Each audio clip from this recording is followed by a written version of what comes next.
He's looking for somebody who says, God, I'm available to you.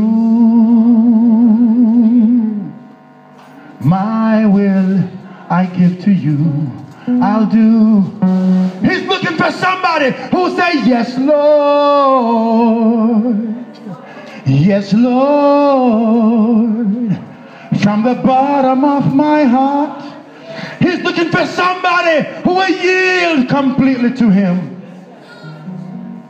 He's able to be God. He's able to change situations. He's able to work in the midst of circumstances that looks impossible and bring forth possibilities. A few months ago, we've been doing praying in our church in Canada for a while. And a few months ago, a number of things are on the list of the church. And my wife was one of them who got up and needed a vehicle. Anybody have a need in this house?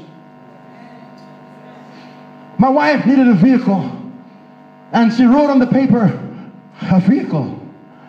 And she was encouraged to go look at the vehicle that she needed. Didn't have the money. I'm making the story short. She didn't have the money, but there was prayer going up.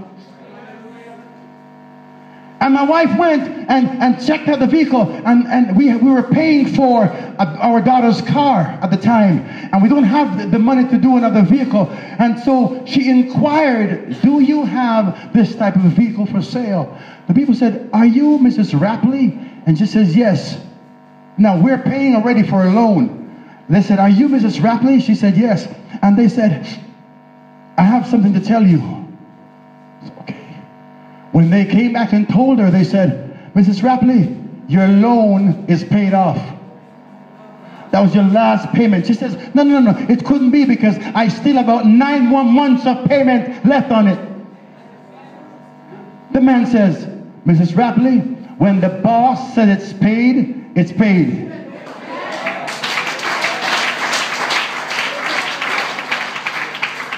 Somebody say prayer works.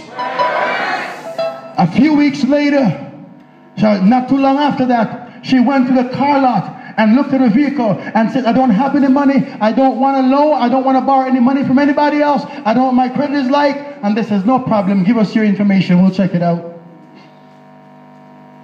A few days later, they call her back and they said, Mrs. Rapley, come pick up your vehicle.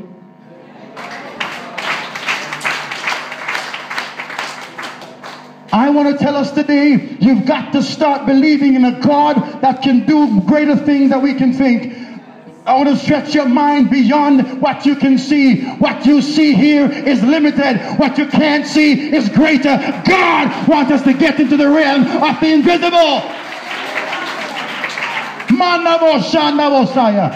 God wants to stretch you beyond the ordinary. Want to stretch you beyond what you're used to. Think outside the box. God wants to expand this territory. There's still some people in Jamaica that's waiting to hear a young boy, a young girl stand up and say, Jesus still saves.